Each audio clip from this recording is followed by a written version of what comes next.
দীর্ঘদিনের রাজপথের সহযোদ্ধাদের ছেড়ে নতুন রাজনৈতিক প্ল্যাটফর্মে যোগ দিয়েছেন অনেকেই। এই তালিকায় সবশেষ নাম সাবেক ছাত্রনেতা ও বিএনপি নেতা ইসহাক সরকার।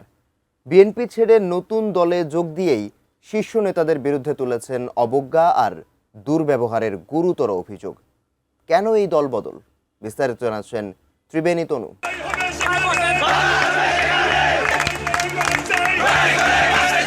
একসময় রাজপথে বিএনপির আন্দোলন সংগ্রামের চেনা মুখ ছিলেন ইসহাক সরকার, কিন্তু ৫ আগস্টের পট পরিবর্তনের পর বদলে গিয়েছে তার রাজনৈতিক জীবনের দৃশ্যপট। দীর্ঘদিনের রাজনৈতিক আদর্শ ত্যাগ করে সম্প্রতি তিনি যোগ দিয়েছেন এনসিপিতে। আর এই দলবদলের নেপথ্যে দলের অভ্যন্তরে প্রতিকূল পরিস্থিতি এবং শীর্ষ নেতাদের অসহযোগিতার একরাশ ক্ষোভ ছেড়েছেন ইসহাক। বেশি বেশি গোল্ড কিনে হাফ গ্রাম গোল্ড বার জিতে নিন প্রতিদিন।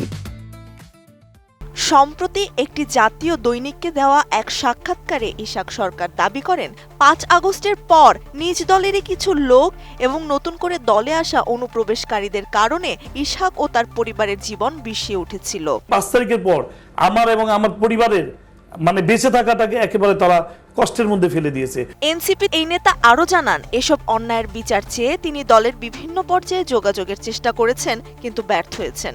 এ সময় তিনি এক তিক্ত অভিজ্ঞতার কথা শেয়ার করেন। বিচার দেওয়ার বারবার চেষ্টাও করেছি, আমি সেই পর্যন্ত যেতে পারিনি। বিএনপির উচ্চ পর্যায়ের ওই নেতার ভূমিকা নিয়ে ইসহাক জানান, ওই নেতার অবজ্ঞা ও তির্যক মন্তব্য তাকে গভীরভাবে মর্মাহত করেছে।